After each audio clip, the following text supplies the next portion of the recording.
mi day waaj waa fan la fii la ci qualité Getzner and moo bi lan la seetal Getzner yaa ngi nii boroda yaa ngi nii mën a déedéet boroda jigéen rek di ko sol damay indi boroda jigéen indi boroda góor laaw la cat kii daal ne na xam nga lu muy bañ ñoo dugg ci bitig bi ne nangam lay ut ñu ne amut lépp lu jigéen di soxla rek mu ngi ci bitig bii rawat na nag tubaarikàlla scrub yi nga xam ne moo xew si jamono ndax nee na buggatul benn yaram yàqu scrub yaa ngi nii body scrub yi face scrub yaa ngi day and night loo bugg rek ci jigéen mu ngi ci bitig bii cuuraay yaa ngi fi house spray yaa ngi fi waaye foundation yi ana powder yi qualité Getzner fii nag la am ci Westfield qualité Getzner nëbuwul maa ngi ni kuy nëbbatu du ko wax mu ngi ne fanga ca kaw nag koolal 753 4495 25 00 124 ñaari nomba yi boo ci oo ñu uyu la xale yaa ngi fi koo laaj mu waxal la qualité Getzner and more.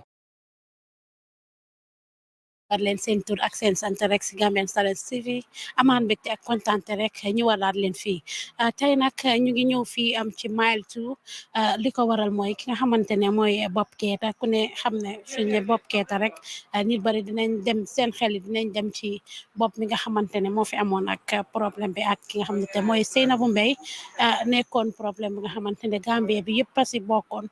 ñu dem ba problème bi jeex mu génn mile 2 moom nag bi mu génnee mile 2 nag tey ci weeri koor bi mu ñëw fii am ci mile 2 indil leen li nga xamante ne mooy maalo ak sukur ak diwlin ak tii mu donate ko ñi nga xamante ne ñooy prisonniers yi parce que ku ne xam ne mile 2 nu méttee ak ku fi munti jaar rek di nga am li nga xamante ne danga koy yëg sa xol tey moo ñëwaat moo tax mu ñëwaat give back delloowaat li nga xamante ne mooy njukkal ak ñi nga xamante ne ñooñu lañ fi nekkaloon mu nekk gesto bu nice tey moom lañ nekk fii ci mile 2 présentation bi la ñu ñëw def indi na fi 6 bag of rice ñaari saako sukur ak ñaari bidongi diwlin ak ay tii xam naa si kanam tuuti dinañ wax ak Bob Keita ñu waxtaan ak moom. This is Keita'S Foundation that is to the management of the prison to hand over the little token that we have. The foundation came out of the goodwill or the aim and the objective that the foundation have to give back to the community. We believe that each and every one of us should contribute their quota to the national development, and there is no better place we can start it than the prison here, where it can be a home of any of us. Nobody prays for it, but this is a place that, as far as you are living, you can be a victim either wrongly or rightly. But it's a place that anybody can find themselves. So we feel it deemed necessary as the foundation first step towards giving back to the community to come here, as we know the history that gave birth to Keita'S Foundation, to come as our first courtesy call with the small token that we have to the prison department, so that it can be help in terms of the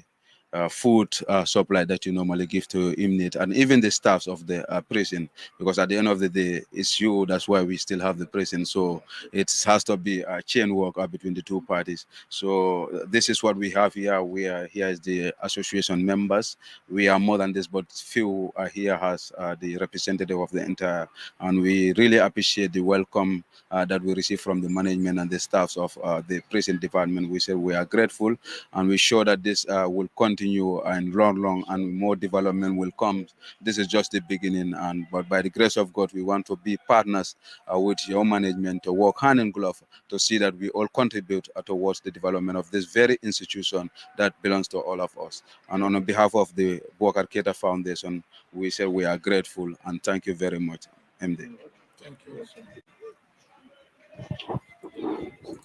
Thank you very much, Yaro Kemisen Sane, alias Keita'S. We welcome you this afternoon into our Miss the Gambia Prison Service, BK Foundation, for coming up with this high quality of donation items to offer it to our inmates, the Gambia Prison Service, as the beneficiaries. It is very rewarding in the face of Islam and in the face of humanity, more especially in this blessed month of Ramadan, which is a month of caring and sharing with the less privileged, the needy, the poor, and the vulnerable. This is in conformity with the teachings and the practice of the Holy Quran, the Holy Book of Faith, to share and care with the poor, more especially in this blessed month of Ramadan. And its night of Laylatul Qadr, which is a night of worshiping, which its night's worshiping is better than 100 nights worshiping. So we wish the foundation, the executive and members, strength and growth to higher heights, to continue to support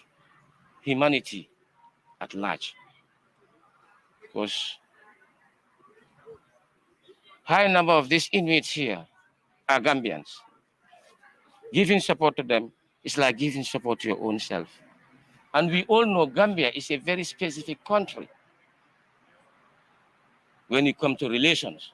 compared to the sub-region. Why? Because of our size, because of intermarriage. We are family, whether we like it or not. So we wish BK Foundation, the executive and members, growth and strength, and empower them to continue to support humanity. And the acting director general also is very much optimistic and pleased to receive you this afternoon. It's not a surprise because the donor is a Gambian. He has heart for his country. So based on those realities, Allah will exhale his foundation to higher height, inshallah. And whatever challenge you may come across, may Allah give you the way throughout to continue to support humanity. We thank you so much and wish you all the best. I'm privileged to hand over to my acting director general to give his speech. Sir. Piero, thank you so much for those words of wisdom. I think that alone would have been enough for us to draw the curtain here. But nonetheless, since even Bob will be happy for me to say something, I would like to continue and say something. As the PRO stated, this is the month of Ramadan, and even without which, it is a normal thing for whatever you have to share with the needy. With the needy, in a sense that it doesn't mean prisoners here doesn't eat food. We have food that we normally take care of them, and all the basic necessities that they need, we are giving them all the time. But as the saying goes, the government alone cannot do all. That is why we are experiencing this kind of donation here. And the people who are donating are Gambians. This is something that we are also advocating for. Gambians, we have to come together and then we make sure that we develop Gambia. Africans, we have to come together and make sure that we develop Africa. Because whatever you are going to do, and we expect somebody to come from somewhere and do it for you, then you will stay in that position for a long time before somebody will come for a rescue. Things are never big, things are never small. The small that you have, somebody also have small somewhere, somebody have something small somewhere. If you combine together, you'll be able to have something big. That is why you guys are coming here in this month of Ramadan to give us this, so that we can add on to what the government is doing. At the end of the day, we'll have something bigger than what we were expecting. So on that note, I want to thank you so much, BK Foundation, Bob Keita'S Foundation, for having that heart to come and then join the prison services and the government to complement our efforts in terms of developing the prisons, especially on the side of feeding. This thing, inshallah, it will reach the inmates. But as well, your PRO stated something here which is very important, in which other donors also, when they come, I normally emphasize that. You are sometimes saying prisoners. We have people who are taking care of prisoners. Without their satisfaction also, without their even conducive environment, it's going to be difficult for prisoners also to be able to do or to stay in the prison as people expect them to be there. Because somebody who's going to take care of you, he's mentally or even physically, he's not fit. How can the person just be able to have that strength to take care of you? So if you take care of the one side, think about on the other side also. It is very important. Bob, you you just told me about the intention for you guys to come back here, and then we talk at length as to where we can go further. It is very important that government is providing medicine, but maybe the amount that is the government is providing might not be able to meet in a period the requirement that we need for in terms of medication. So in that aspect also we need assistance. Please, if you can provide us with medicine, liaise with our medics. They will tell you all the types of medicine that we need, so that we can be able to reinforce or supplement with the medicine that we are having here. Well, there are certain medicines that are very, very difficult to get. Hypertension and diabetes, and you can name them. Very, very difficult. So if you can be able to have assistance on that aspect also, it will help a lot, because the inmates, they are here. Though we don't have those kind of facilities that the advanced world is having in terms of correction. The old facilities that we inherited since the colonial time is the ones that we are using. And still the present day correction practices doesn't require this kind of facilities. But still, we cannot do anything because we don't have the facilities that we expect. We can manage with them. That is why it's very important for them to have medicine, to be taken, to be, to try to reinforce their health status, because they need to train. They need to play football, do other indoor activities, so that at least it will contribute more on their health aspect. But without those kind of facilities here, it's going to be difficult. So it's very important that we have medicine, so that they can be able to be taking those medicines, and then their health inshallah will be able to be stable. So on that note, I just wish to pray that your foundation for go to keep your foundation growing from one strength to strength, until you reach wherever in fact you are not expecting to reach. You reach to other foundations where they reach, or even above them, because you have the heart. You guys, all of you have the heart, not only you, because you have a team. So, and then my advice is going to be like, your team, you have to work together. Please continue to work together, because once you collaborate, you'll be able to have everything that you need. So on that note, I want to thank you, and then that's it. Thank you, Director General of Prisons, for those welcoming remarks and those words of wisdom. And as he rightly said, just to reiterate PRO Sane's statement, if you talk about prisons, it's on two folds: the inmates and the officers.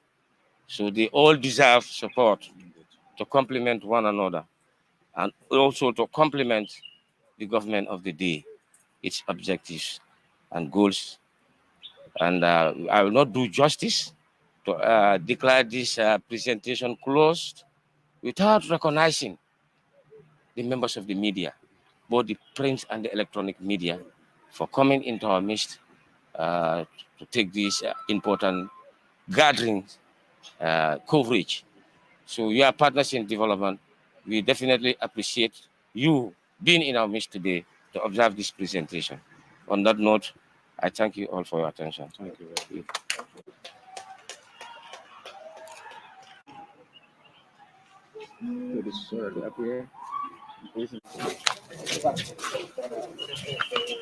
leen ko waxee rek ñu ngi fii am ci Mile 2 rek li ko waral mooy BK Foundation mooy Bob Keita Foundation am bi moo ñëw donate food items fii ci Mile 2 mu nekk gesto bi nga xamante ne gesto bu nice la. ñu ngi nii taxaw ak ki nga xamante ne mooy Bob Keita, dinañ ko nuyu rek su ko defee mu wax ne initiative bi naka lam ko jëlee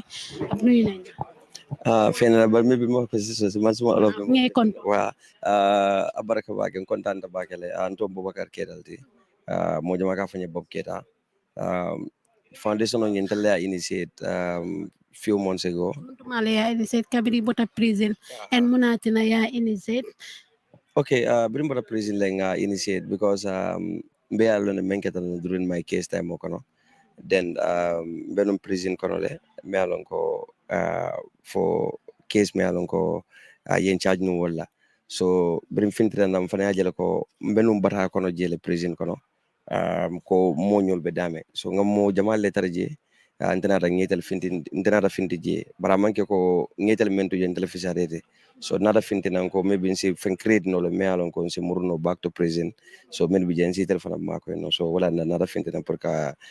ñim foundation ñim create to give back to the prison system.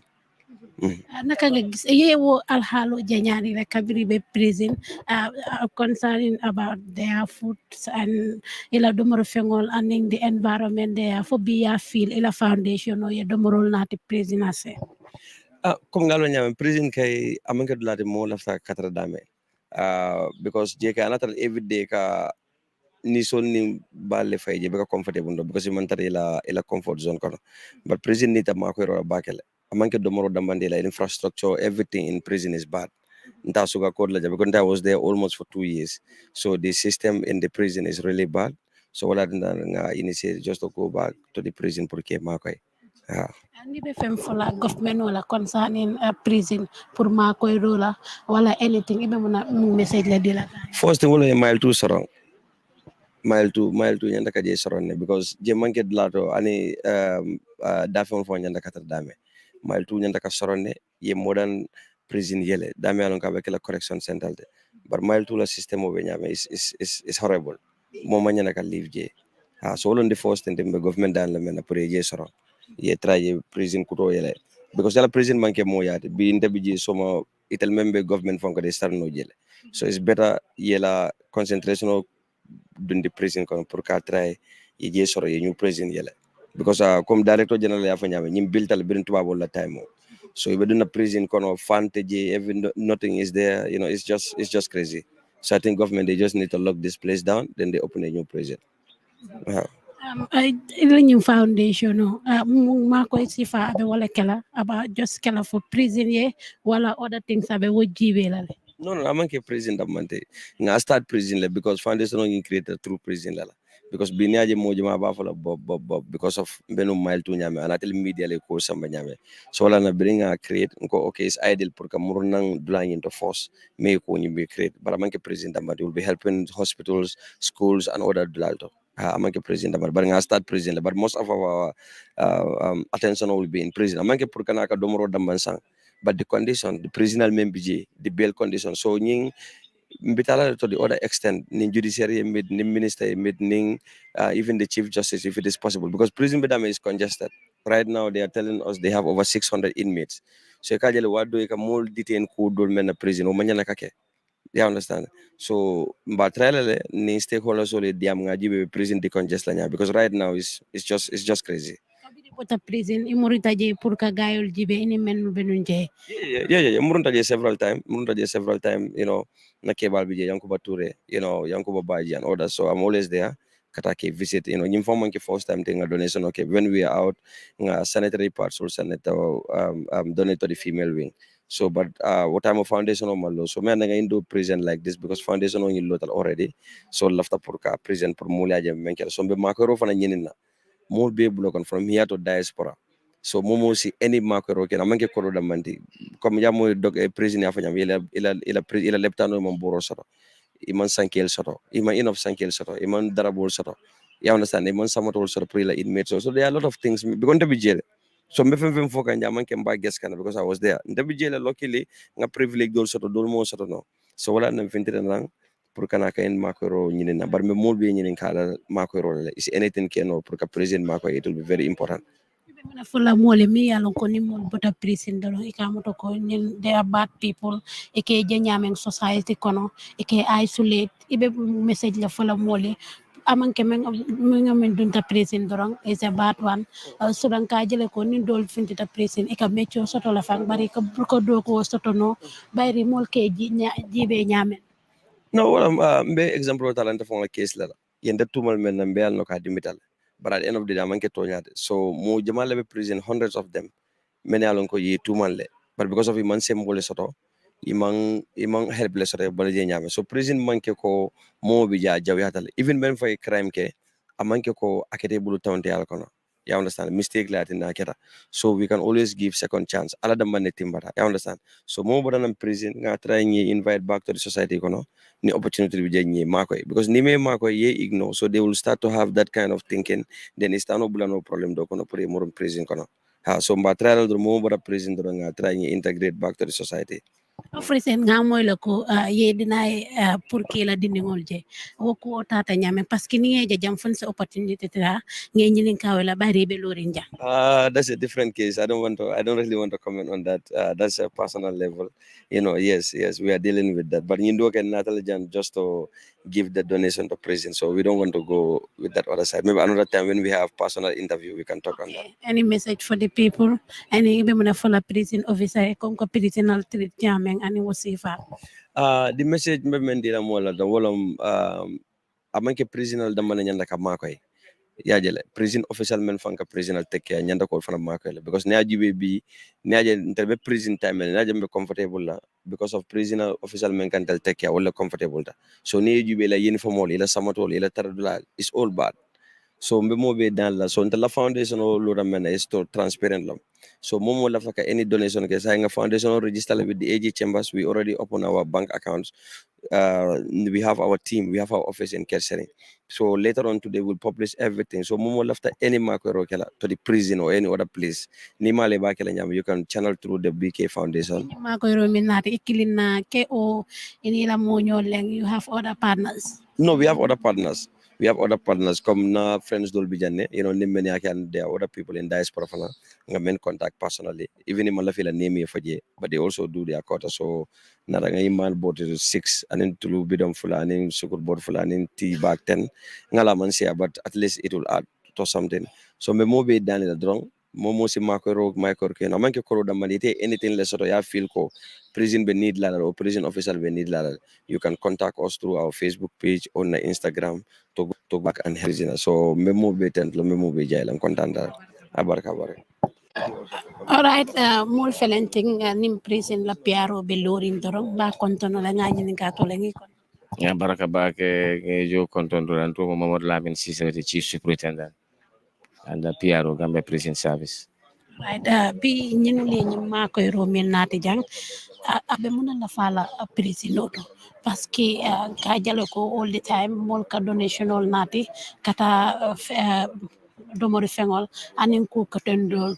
abe muna la fala prison do. Baraka ba ke ni makoro min nata domoro fengol la karola be kasola bunda mako la bakele tuwabol ka me food sufficiency commissaire fe ila domoro ka a betandi ka waji ka sotondi ka tarandi watu abo katol fasala le kabri man sakunda la karola o abol fasala because nyaji be man saka min dépense jam domoro damala sangoro akatala fo millions e kamin dépense sa ni makorol fanana ka fo le bayala ko o dépense o be talala so kamala ni makoro kuma batale ntolo nyakoto pour ka man sakunda sembentu ya janna domoro la taranya kendo na sotonya watu an ka jelalo ko nin dol a fintita prison dol ka bukala fila janjele fan because al halo be nyamen an wiye tirid no nyamen bari nin dol fintita fanan e ka jele ko ila no mo nyol be jela min yalon ko atake natu wole landi je dorong so e ka they come back again and give back to them where no wo ye wo je nyaade ilo kinin karo kuma da bake to nyala dolu kana jang ala kana to leke kana ke kasola ika finti ni finti te buka jang hati hani be tambila fang buka la fika janje fang bari dolu fanam be kono min yalon ko ni ala kana to le kai kana kasoto kala bari ni finti te kaje ko jande ala len nata janna andon minu be do ko la jawlu man te si jang ngaminu farantre be kasola kan jang nyomban ko dingol le man me kuntu bari sometimes minu ko do ko ka jang in ting sol men encounter ini tema dol wala tina wo kam fale katari ko yalo yajibe komin do kula ay sarto ni nyanto le soto luwale marta do ko bunda la ni do ko lalla so ni ko be mutamola la dini dia ko jubela ni la fo mi ya lonko ala sula fengol mo anda ni tela do ko la yamaro manta e bayelo kata keno la nin misal fe fennen borolem abita clinical to yo yitanda nin domor fennem fana abita clinical to ya je kala jati kenda sulata ya safa asibona e banta e nakan bari komin policeol jandu kula mo te jammiya lon ko se ngani jawsoto muta lalay kato mune mo gambe be mo kilingolti mbe bading banko do yata nda mal futur to nyowe mbe ke badingolti bari bayila ko dolu wol yo faham rosoto ni alen nato late kan ni nata jan ni murta e ka kenye mako la balti nyim buba keta foundation bo mo le kono ani mo jaman jamal min ya lon ko kanam mako e jang kabri dina bundal to Supreme Islamic Council Christian Council e bele kana fotam majang ka demaro di kama sakunda sementu ya demaro to pour ka janna tarnyani ke kunya ka beten prisonolo alhaalo be ñaadile comme natara mo lafta men ma koy fengola kata government peski nga moy bob ketalo kumuta ba foro ko ñim prison e ñanta sorot na la ye do rebel parce que ñim be jang kabrin ba bol la time e ab prisono ko to bakele andum ab alhaalo men to bondo selentin jandorong sometimes CCO ka ke batandi bakele e ibe mo ne folo atonya la lo kumo tonyalti kaso kebe ata bak yin kaso be la lorin kabrin tubabol jamano fo hansa be lorin ay jose doku jamani nin ka nyanta men kela pour min shatin na ay sahaya pour hadama dingo sabatiji bar saabe nyamin nyimman sakunda kutula nani sante me kata jamal leke ka fishandi e maintenance jamale hanim be diamo minaten Joshua prison e bungol lo kanje new structures pour misal fe ka janna rimanwen ka atala nyamin pour mo letaje comme man sakunda do min tambita no wole man kaso hati aman kaso la do ko fan do kulal hati o e janke commisal fe ka ke toro hadama din tora dunkirade yandum manke tora dulati nin jante kering man sakunda man soto nin kaso de kering loi rule of law man soto nin kaso de kering démocratie man soto kaso man jawya mi si kaso to wala jawyata niaje kaso nata pour be nga balu kayro nin tenkon kono sembe ma o sembe tio ba nin kaso de kering abe kero ko sembe mal drone be balula surwal ka me kumun samarom duma so wala na kaso nata pour mi sembo soto min man sembo soto fuaro fankama on be nga si kayro nin tenkon kono kana nyola hako nakare alla jang alka training sotale comme ni funding kewel muta comme ika training soto mecho karang wo kata skills ni fenkol nying ika aka soto le fana o ngo soto kabrin komanto no sa dawda la jamano la bar wata sembo mawara ya jamina ta watu minna aku fata feren bare ni man sakunda ko tombe siring under his excellency president Adam Barola nyaton ka ko nga ala tentu bak president sa jamale mechol karankang minu be ko IT to wabol ka me information technology ni jaman labang londolu anim fana plumbing wala ni jido kolti ka jiol fix bun kono anim dulal do taring anim fana courant electrical installation anim fana tailoring wala karalolti bol mechol karankan jam ba kele male ka wo mechol kana min ko na finti lembang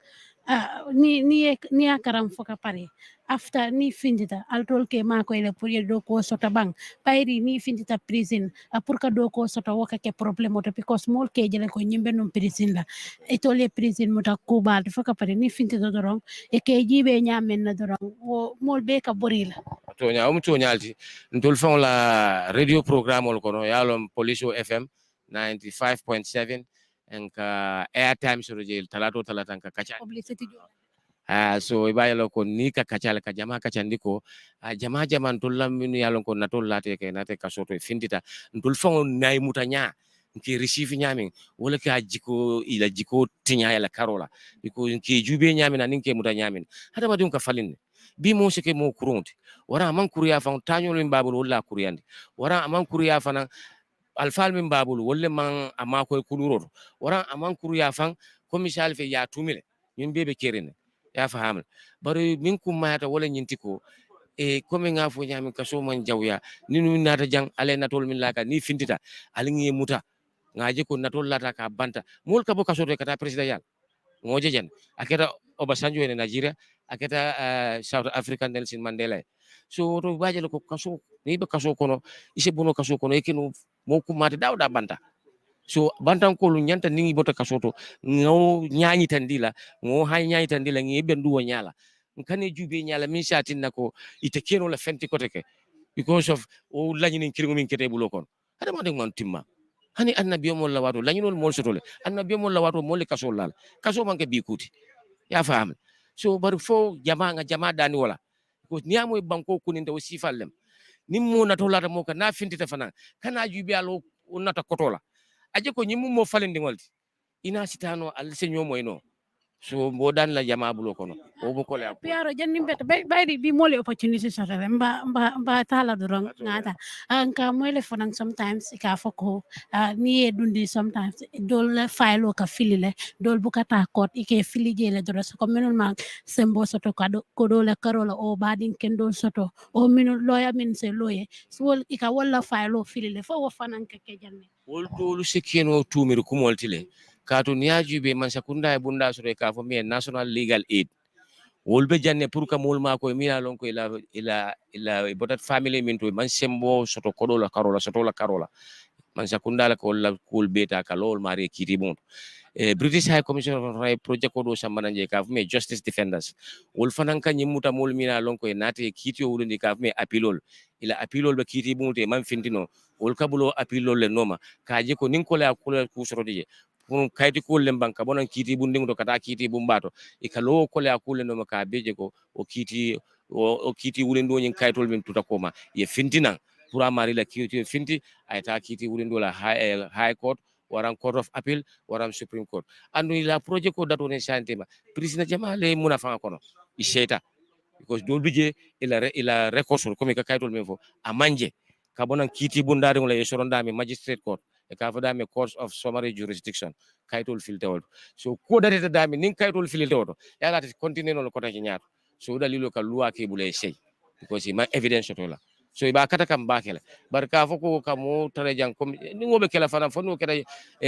wato dol man sekunda dol wato min manke bit bar bimbe tilo min dol takiring wol takiring ala alo national legal aid bi janne and justice defenders fana bi jele ke tol muta mol mako ila loi la karola tara nyaaja and jamala bitaka kono ala alo comme ni sa ta fana ila boro la karoto wo si fal fana ka moy le ko sometimes boro ko ke ila problem oti e ka e buka boro soto di sa ta e ka presto monni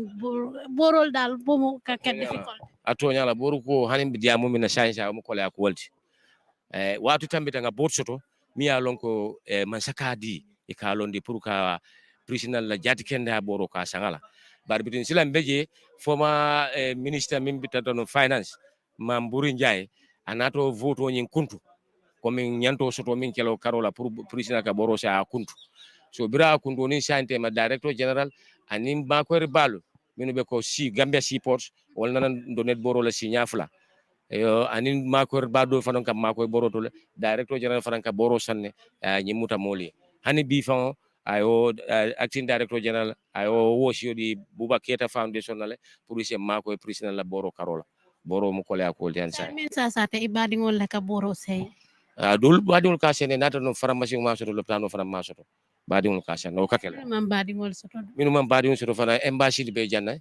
ha ni misal fi banko dingol fana mo department o kasane waran department o donation o dani makor bado lul banko kan ni ya boro sey na isi la boro dilo kon me bula la ibe mi message le fola mole min be banta anon min be katara president ka finti comme kana nyin ko se fal ke paria fo nyamen contributeur de rule of law contribukata